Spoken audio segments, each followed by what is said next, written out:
Dans le sommaire de ce jeudi 6 avril, première commémoration de la journée du combat de Simon Kimbangu et de la conscience africaine.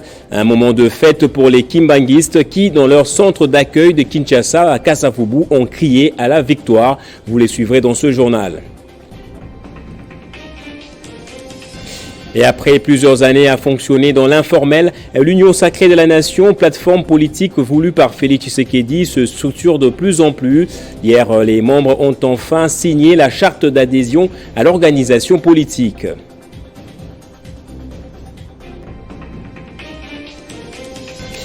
Et à Béni, dans le Nord Kivu, des restes des corps ont été découverts mercredi à Rwenzori. Il s'agit de plus de 500 squelettes découverts dans un champ dont la région était jadis occupée par les rebelles ADF.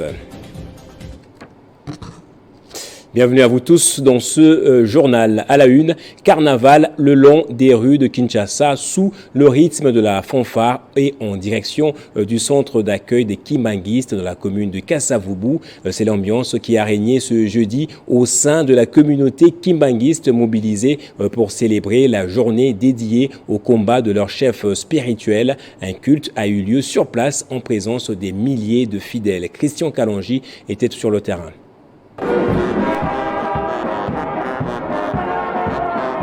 L'euphorie était visible dans le visage de ces fidèles kimbanguistes qui ont marché à pied jusqu'au centre d'accueil situé dans la commune de Kasavubu pour prendre part à ce moment exceptionnel de l'histoire de cette communauté religieuse. 6 avril, une journée décrétée, fériée par les autorités du pays en reconnaissance du combat mené par Simon Kimbangu pour l'indépendance africaine. Pour les fidèles de cette communauté venus de partout, la joie est totale. C'est une immense joie, c'est un honneur parce que Papa Simon Kimbangu a beaucoup lutté pour l'indépendance de ces pays et pour la colonisation. Donc en tout cas, il a vraiment été contre la colonisation. Et depuis ses 30 ans de prison, il a souffert parce qu'il a été emprisonné pour avoir dit qu'un jour l'homme noir deviendra blanc et blanc deviendra noir. Et cette journée est une journée de reconnaissance parce que l'État congolais a décrété cette journée férié, chômé et payé. Donc c'est une signe de reconnaissance de la République démocratique du Congo en la personne de Papa Simon Kimbangu. Parmi les lois de notre Église, nous disons toujours la première loi c'est on respecte l'État. Comme l'État vient de décréter la journée du 6 avril, chômé payé, vraiment on a qu'à demander au bon Dieu de donner plus de sagesse à nos dirigeants à partir du sommet. C'est une journée pas comme les autres pour ces fidèles kimbanguistes venus de tous les 4 coins de Kinshasa pour justement célébrer cette journée du 6 avril, désormais dédiée au chef spirituel de cette communauté qui, vous le savez, a lutté pour la libération de l'homme noir. Une journée spéciale pour les uns, mais aussi particulière pour les autres, puisque d'après ceux-là que nous avons interrogés, elle restera à jamais gravée dans la mémoire collective, mais aussi dans l'histoire de la Renaissance africaine. À travers cette présence massive, ces fidèles kimbanguistes ont bien voulu, en tout cas, exprimer aussi leur reconnaissance envers les autorités qui ont décidé de faire de cette journée une journée dédiée au combat de Simon Kimbangu, mais aussi de la conscience africaine. Depuis le centre d'accueil des kimbanguistes dans la commune de Kasavubu, Christian Kalonji pour Télé 50. Et que justement pensent les Kinois non kimbanguistes de cette journée du 6 avril. Nous avons posé la question à quelques-uns d'entre eux que nous avons rencontrés en ville, la ville qui justement a été déserte en raison de ce jour férié. La plupart ont salué cette promesse tenue par le chef de l'État. Il répondait au micro de Héritier Ntambwa. Simon Kimbangu, il a lutté pour ce pays. Simon Kimbangu, il a fait ce qu'il pouvait faire à son temps, parce qu'il était là, il avait cette vocation-là, il avait cette foi-là, et le courage de dire tout haut ce que les autres disaient tout bas. C'est pourquoi c'est quelqu'un à féliciter. Il a milité pour ce pays-ci. En réalité, je ne suis pas chrétienne kimbanguiste. Mais j'aime bien Simon Kimbangu parce que c'est quelqu'un qui avait lutté pour nous. Dédier cette journée à sa lutte et à la conscience africaine est une joie pour tous les Congolais. Tout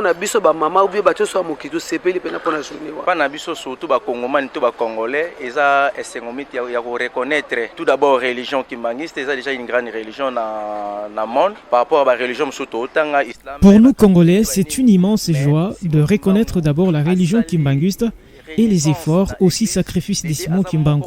Cette religion est grande, à la même dimension que les autres. Simon Kimbangu est l'un de ceux qui ont lutté pour notre pays. Pour moi, en tout cas, c'est un bon signe.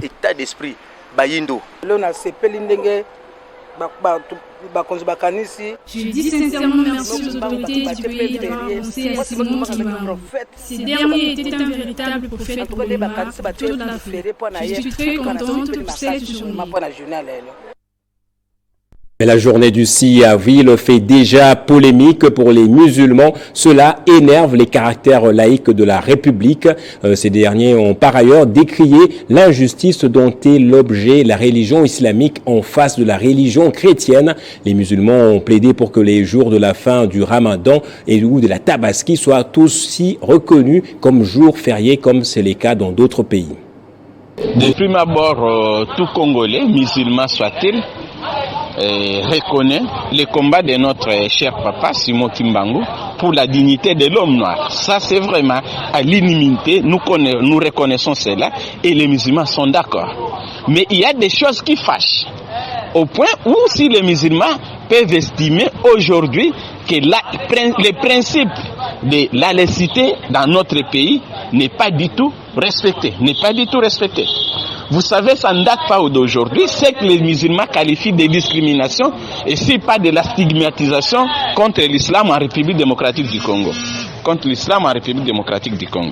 Vous savez, en 1960, après donc à l'indépendance, l'Église catholique, l'Église kimbanguiste et l'Église protestante ont été reconnues officiellement comme Église, comme confession religieuse, en dehors de l'islam. Et pourtant, en République démocratique du Congo, l'histoire n'a jamais menti.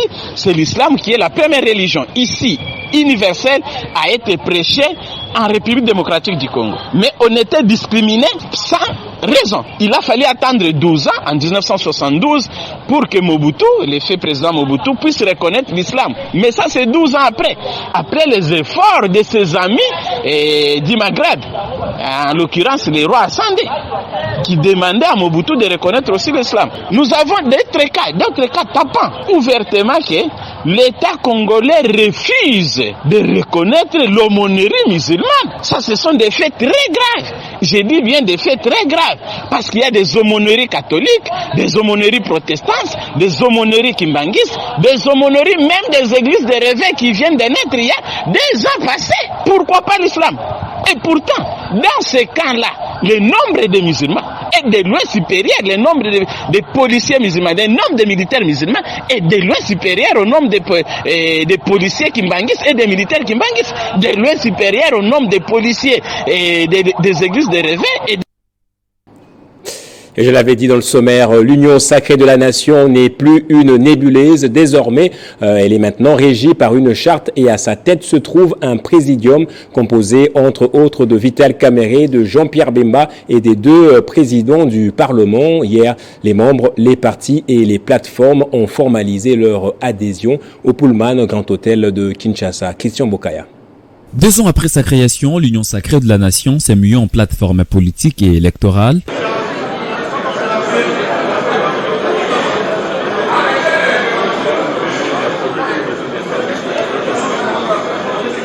Le chef de partis et regroupements politiques ont signé cette charte, une façon de soutenir la vision de l'actuel chef de l'État lors de prochaines joutes électorales. Prenant la parole, le chef du gouvernement, Jean-Michel Samaloukonde, a rappelé aux partis et regroupements politiques la mission qui leur a été confiée par le chef de l'État, celle de formaliser cette structure.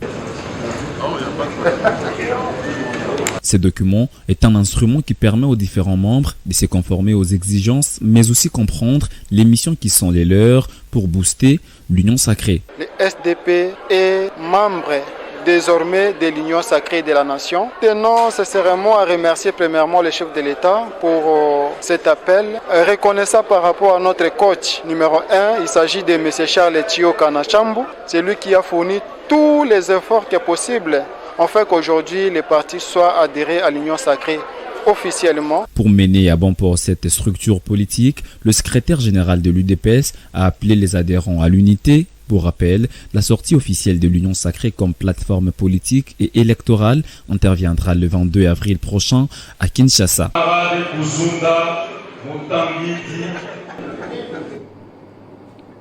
Et c'est l'une de ses premières réunions de conjoncture économique en tant que vice-premier ministre, ministre de l'économie nationale.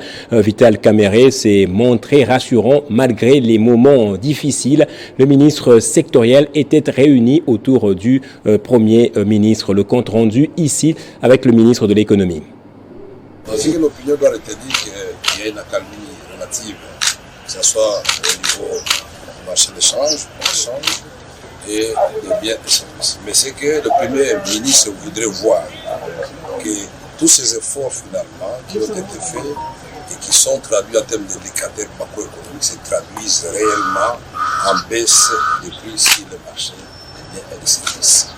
Nous avons aussi abordé la problématique du secteur minier. Les recettes certes sont en hausse, nous l'avons constaté aujourd'hui à la suite du rapport qui a été fait par Madame la ministre des Mines, mais nous allons encore les augmenter davantage en respectant bien sûr nos obligations contractuelles. Mais l'option qui est levée aussi, c'est la diversification de l'économie. Nous ne voulons plus être dépendants totalement des mines. Donc ça a été une bonne réunion et l'espoir est permis malgré le moment difficile. Nous nous sommes aussi félicités de voir que la République démocratique du gouvernement, malgré les chocs pétroliers dus à la guerre en Ukraine, il n'y a pas eu de station qu'on a brûlé ici chez nous. Les gens n'ont pas senti la hausse des prix parce que le gouvernement a pris la politique de protéger le pouvoir d'achat. C'est que le gouvernement a subventionné ce produit-là ici chez nous, ce qui est le fond que les gens doivent retenir. Et nous allons bien sûr ouvrir les yeux pour savoir comment encadrer toutes les exonérations qu'on donne à gauche à droite, que ce soit dans le secteur pétrolier ou dans tous les autres secteurs. Le vice-premier ministre, ministre en charge de l'Intérieur et Sécurité, Peter Kazadi, a annoncé le recrutement de 13 000 policiers supplémentaires pour résoudre l'insécurité dans la province du Congo central. C'était lors d'une audience accordée au caucus de députés de cette province. Le mercredi 5 avril 2023, le vice-premier ministre, ministre de l'Intérieur, la Sécurité et Affaires coutumières, maître Peter Kazadi Kankondé, a reçu en audience un caucus des députés nationaux du Congo central. Et ce dernier était venu lui faire part de la problématique relative à l'insécurité qui prévaut actuellement dans leurs circonscriptions respectives. Ils ont évoqué notamment le cas des coupeurs de route, mais également les difficultés suite à l'interdiction de la circulation de chauffeurs de taxi-moto, communément appelés Wiwa, au-delà de 21h dans la ville de Moanda, et ont inscrit son mandat sous le thème de la lutte contre l'insécurité et la restauration de l'autorité de l'État. Le vice-premier ministre, ministre de l'Intérieur, Peter Kazadi, a annoncé les recrutements d'au moins 13 000 éléments de la police dans les tout prochains jours afin de répondre aux besoins liés au renforcement de l'objectif de la police dans la région. Chacun, dans sa circonscription, a décrit la situation sécuritaire. Il a été très attentif à nos préoccupations et il a promis de résoudre les problèmes que nous avons posés. Un motif de satisfaction et d'espoir pour ces élus, car la réponse du vice-premier ministre a rencontré leurs aspirations. Il est prévu le recrutement de 13 000 éléments pour la police nationale et les fonds sont disponibilisés pour ça. Donc, je crois que nous partons satisfaits que là où il y a carence d'éléments, il y aura des policiers qui seront affectés dès que la formation sera achevée. Le vice-premier ministre, ministre de l'Intérieur, a par ailleurs félicité ses hôtes qui, selon lui, accomplissent leur mission constitutionnelle, celle de plaider notamment la cause des populations qu'ils représentent. Dans l'actualité également, au moins 500 des restes des corps humains ont été découverts hier mercredi dans un domaine agricole dans le secteur de Rwenzori à Beni. Ces squelettes ont été découverts par le propriétaire du champ qui voulait reprendre ses activités après plusieurs jours de suspension suite aux attaques orchestrées par des rebelles ADF dans cette partie de la RDC. Une découverte macabre que dénonce la société civile. Et détournement de plus de 1 million de dollars de la Banque africaine de développement par le ministre des Finances. C'est une nouvelle alerte lancée par le cabinet d'études Congo Challenge qui demande par ailleurs à ce que le ministre paye urgemment l'argent pour les 4 études faites par ce cabinet validées par le ministre du Plan, Jean-David Kilolo. Il ne veut pas baisser les bras pour réclamer le 1,9 million de dollars de la Banque africaine de développement détourné par le ministre Nicolas Kazadi, sous prétexte que Matata Ponyo serait candidat aux élections présidentielles et ces montants lui serviraient de battre campagne. Matata Ponyo n'a pas porté les gants pour toucher là où ça fait mal. Dans sa lettre sous le label Congo Challenge, Matata Ponyo rappelle à Nicolas Kazadi, pour question d'honneur, j'avais écrit le 26 août 2020 à l'inspecteur général des finances pour enquêter sur la gestion des charges publiques que j'ai assumées en tant que directeur général de BSECO 2003-2010, ministre des Finances 2010-2012, et Premier ministre 2012-2016. Vous connaissez vous-même la maigre moisson des enquêtes envoyées à travers l'ensemble de la République avec pour mission de trouver absolument quelque chose contre moi. J'ose espérer que vous écrirez aussi à l'inspection générale des finances une lettre pareille quand vous quitterez vos fonctions de ministre des Finances. Matata Ponyo continue que contrairement à ce que vous pensez et avez dit dans votre interview fleuve, je n'ai pas besoin de publier au travers les correspondances avec vous pour promouvoir ma candidature à la présidentielle. Si c'était l'objectif, je choisirais un autre, de préférence performant. C'est plutôt vous qui en avez besoin pour couvrir votre contre-performance économico-financière. J'ai dirigé le ministère des Finances pendant près de 2 ans. Vous venez de passer presque la même durée à la tête de ce département. Comparez votre bilan et le mien et vous saurez qui d'entre nous deux a besoin de la publicité par rapport à l'autre. Je ne saurais jamais écrire si votre ministère n'avait pas détourner les fonds de Congo Challenge. Je dénonce plutôt la mauvaise gouvernance au ministère des Finances dont vous avez la charge. J'espère que cette fois-ci, vous payerez ces fonds, ne fût-ce que pour l'honneur de la République et des fonctions que vous occupez. Car le système d'interview fleuve, plein de mensonges et de contre-vérités que vous avez adopté pour vous dérober de vos responsabilités ne fait que désacraliser la fonction de votre ministère des Finances. La partie Matata Ponyo et Nicolas Kazadi est loin d'être terminée. En France, à présent, nouvelle journée de mobilisation contre la réforme des retraites. Les Français sont dans la rue alors que leur président se trouve en Chine et joue aux sapeurs-pompiers dans le conflit russo-ukrainien. Emmanuel Macron a rencontré ce jeudi Xi Jinping avec qui il a tenté de trouver un terrain d'entente sur le conflit. Commentaire de Benjamin Moudiata. Le président français a été accueilli ce jeudi à Pékin par son homologue chinois avant une rencontre en tête-à-tête au Palais du Peuple au 2e jour d'une visite d'État en Chine. Au cœur des discussions, la guerre russo-ukrainienne. Emmanuel Macron a déclaré au président chinois Xi Jinping qu'il comptait sur lui pour ramener la Russie à la raison vis-à-vis de l'Ukraine. Une tentative de recherche de la coopération de la Chine pour que cette dernière mette la main dans la pâte en suivant l'Occident dans la résolution du conflit russo-ukrainien. Une manœuvre visiblement improductive à en croire plusieurs analystes pour le fait que la Chine a plus d'une fois montré à la face du monde son soutien indéfectible à la Russie de Vladimir Poutine.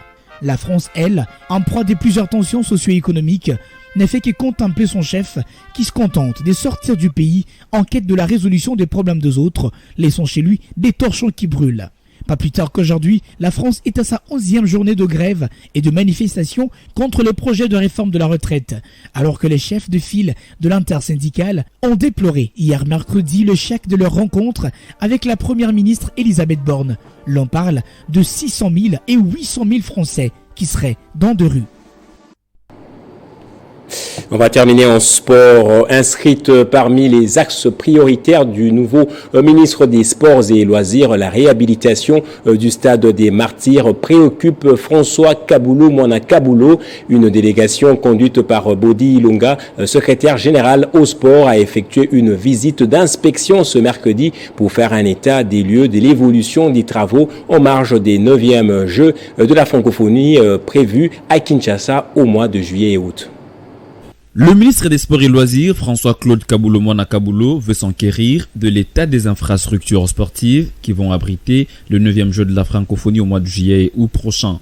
Sur ce, le numéro 1 des sports congolais a délégué ce mercredi une forte délégation avec à sa tête le secrétaire général au sport, Dr Bodi Ilunga, pour visiter les différents départements du stade de Martyrs en pleine réhabilitation. Le patron de l'administration sportive s'est rendu personnellement compte de l'état d'avancement des travaux, notamment la salle des conférences de presse qui a une capacité de 46 places, la tribune de presse, le centre média, le vestiaire des arbitres et des commissaires au match qui répondent maintenant aux exigences de la CAF et FIFA. Les impressions sont plutôt de façon globale bonnes.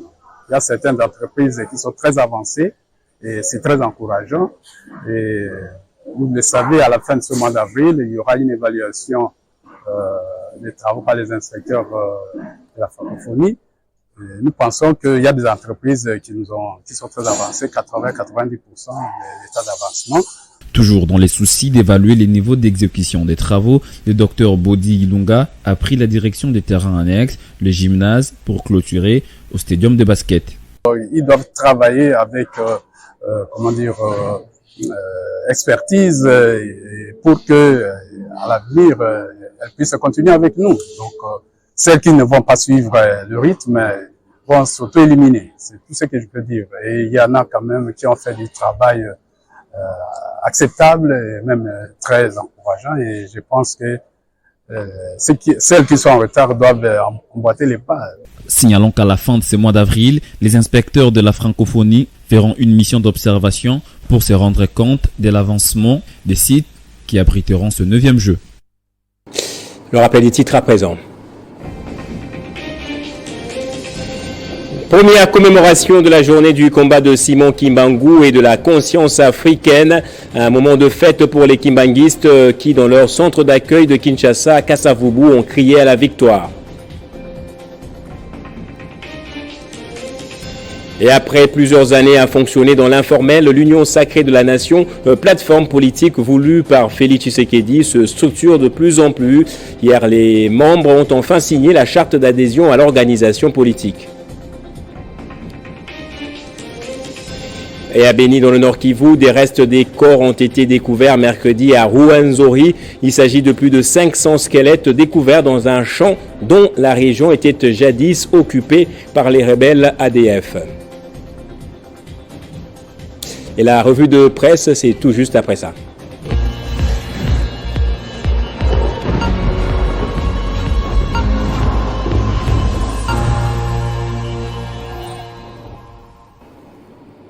Bienvenue à vous. Si vous nous avez rejoint, c'est la revue de presse. On va lire le journal avec Moïse Tchabala. Bonjour et bienvenue à vous, Moïse. Bonjour Gaëtan Kouba-Bouranzi, merci. Bonjour à vous, mesdames et messieurs. Désormais, le 6 avril est un jour férié en RDC. Effectivement, Gaëtan, comme vous l'avez constaté, les grandes artères de la ville de Kinshasa aujourd'hui sont presque vides.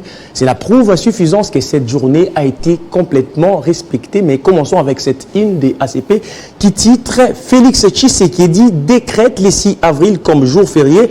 En mémoire de Simon Kimbangu Gaëtan, c'était un certain mardi 6 avril 2021 à Kamba, au Congo central, que le chef de l'État Félix Tshisekedi avait dans son discours prononcé à l'occasion de la célébration du centenaire de l'église kimbanguiste souhaité que la journée du 6 avril de chaque année soit déclarée chômée et payée sur toute l'étendue de la République démocratique du Congo. Pour lui, cette célébration entre dans les cadres de la lutte menée par les prophètes Simon Kimbangu pour la libération de l'homme noir. 2 ans plus tard, Félix Tshisekedi a signé l'ordonnance numéro 23/042 du 30 mars, fixant les jours fériés légaux en RDC, incluant ainsi les 6 avril 2023 comme jour férié légal. Et après la signature de la charte de l'Union sacrée, place à présent à la sortie officielle qui est attendue évidemment.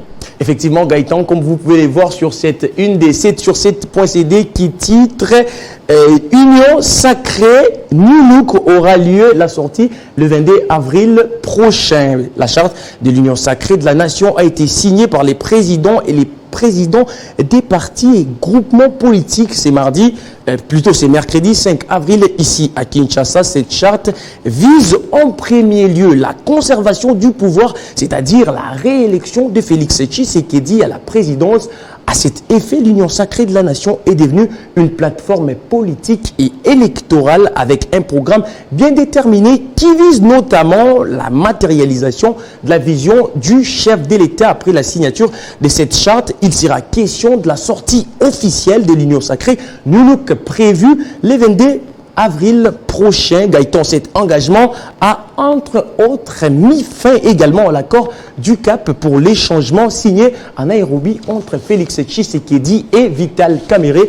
Allant dans le même sens, et Actualité.cd lui a relayé les messages d'Augustin Kabouya qui dit, je cite, « Aujourd'hui, le monde entier nous regarde, la population nous fait confiance. Chaque œuvre humaine ne manque jamais d'imperfection. Nous n'avons pas dit que tous les problèmes sont réglés à travers notre charte. C'est aujourd'hui que les problèmes vont commencer en faisant preuve de sagesse. Chaque fois qu'il y aura des petits problèmes entre nous, qu'on les gère avec sagesse au lieu de les sortir à l'espace public. Soyons tolérants les uns envers les autres. » Et on va terminer au Tchad. 380 rebelles du FACT graciés par la transition ont été libérés. Effectivement, comme nous rapporte RFI.fr, au Tchad, 380 combattants du Front pour l'alternance et la concorde du Tchad ont été graciés, condamnés à la perpétuité le 21 mars dernier et graciés il y a une dizaine de jours par les présidents de la transition. Les 380 arrêtés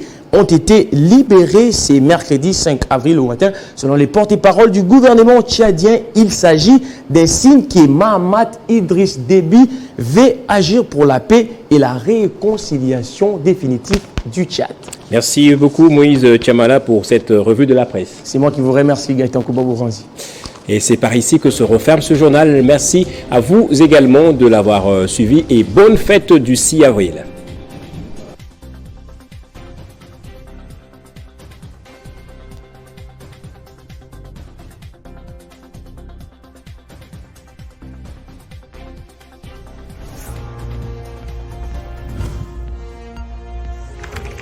L'actualité reste incontinue.